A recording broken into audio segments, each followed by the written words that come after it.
I'm going to show you how to make quick and easy chicken quesadillas and salsa from scratch that's free from any government recall. And you can make it mild or spicy like me, but be warned. Woo! Damn!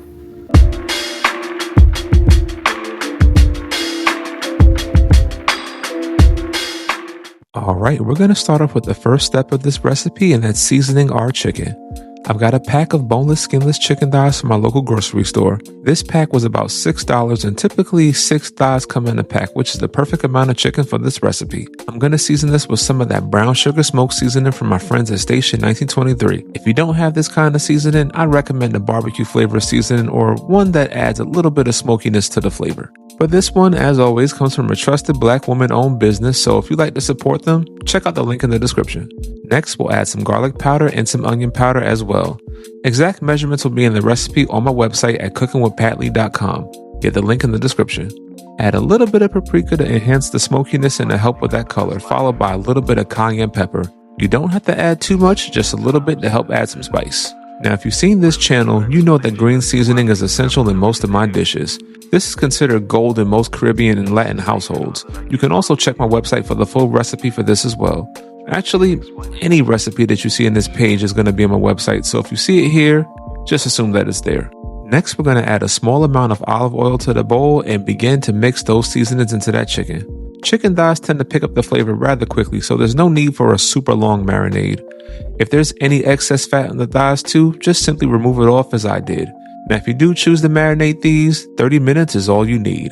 If you want to cook these on the grill or on the stovetop, then by all means. For me, I just want to get these done as quick as possible with no hassle, no fuss, so I pop these right into the air fryer. I set my air fryer at 350 degrees and cooked them for about 23 minutes or until it reached an internal temperature of 165 degrees. Whatever method you choose to cook these, just make sure they're all done.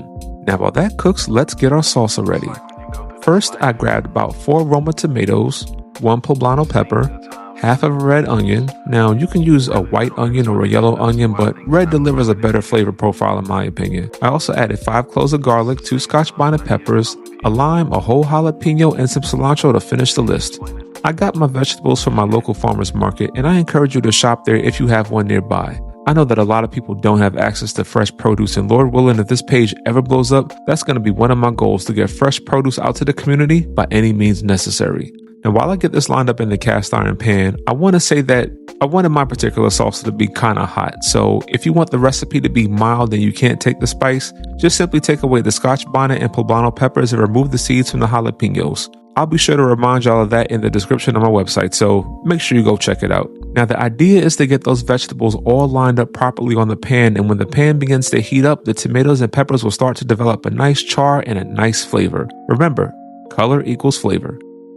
Now, once the vegetables are all placed on the cast iron pan, toss a couple of tablespoons of olive oil or a neutral oil across the tomatoes and peppers. Also, you can add your garlic here and toss them in that oil as well. Once those vegetables are all nice and coated with the oil, you could transfer your cast iron pan to the stove, and now we can begin the cooking process. Fair warning, as these peppers begin to cook, they release a chemical known as capsaicin.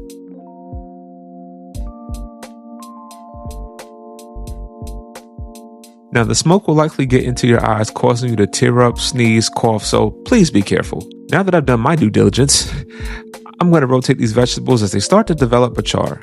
I keep the garlic on top of the tomatoes and peppers so it doesn't cook too quickly, and then once that char begins to develop on the peppers, I let the garlic cook directly on that heat. Using some tongs, I press down on the veggies to help give it a little bit more char. If necessary, use a knife or kitchen shears to cut the peppers so that you can cook them evenly. After they begin to char, let them cool down for a moment. In the meantime, we're going to chop up those chicken thighs and get it prepared for our chicken quesadillas. I got my cutting board set up, and before I get to slicing and dicing, check out the color on those thighs. You already know that's pure flavor that you can savor right there.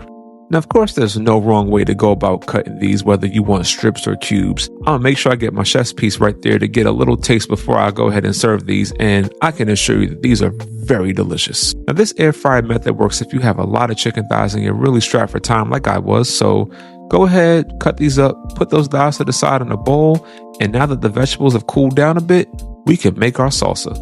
Realistically, there's no wrong way to go about this. Toss those vegetables in any order that you please and add the juice of a lime as well. The only additions I would say to add would be a little bit of salt followed by a touch of cumin for flavor. And once you do that, just place the lid on top and blend. This process doesn't take too long and is essentially done once blended. If you wish to loosen it up a bit, just add a little bit of water. This is ready to serve up and eat. Now, you can eat this with your favorite chips and really get to town with it. Remember, my version is a little bit spicy, so omit the peppers as you see fit. But this is definitely worth making, especially when you consider that salsa is being recalled now. Hell, practically most of our food is being recalled these days, but that's what I'm here for, to teach you how to make your favorite recipes at home in the safest way possible. Assembling your quesadillas is rather simple. Grab a large tortilla and your favorite kind of cheese. I like a mixed variety of cheeses like pepper jack and Colby, so I have this taco blend that I purchased from my local Food Lion grocery store, and we're going to spread a layer of that cheese on the tortilla, followed by some of that perfectly seasoned chicken. Then if you like, add a little bit more cheese to get it really cheesy, and then you're going to fold your tortilla. You want to make sure that the edges are pressed down as much as possible to avoid spillage when you cook and flip the quesadillas. A pro tip: wet your fingertips with a little bit of water and press down the edges. This will help them stick a little bit better. I made 3 of these and still had plenty of chicken left over to make nachos the next day. Now to cook these quesadillas, I added a touch of olive oil to the pan, followed by a tablespoon of unsalted butter. Once that butter melts, you can add your quesadillas to the pan. I cooked these for a couple of minutes per side, just enough to get them brown and toasted. You can use your spatula to crimp down the edges a bit more as well, but after a few minutes, your quesadillas are all done and you'll have one of the best meals ever, just quick and easy. Now let's plate and eat. I pair this with some yellow rice, which again, recipe on my website. Don't want to sound like a broken record, but all the recipes are there. Then I got 2 glass saucers set up to add the salsa and then a little bit of sour cream. Both of these are set up to dip those delicious quesadillas in. And then after that, we eat. Now make sure you make this for your family's next Sunday dinner. And whether you have a family to celebrate Sunday dinner with or not, you're always welcome to join me in my kitchen every single Sunday at 5 p.m. Eastern Standard Time for Sunday dinner. As always, I appreciate y'all, love y'all, thanks for watching, and until the next time we feast, peace.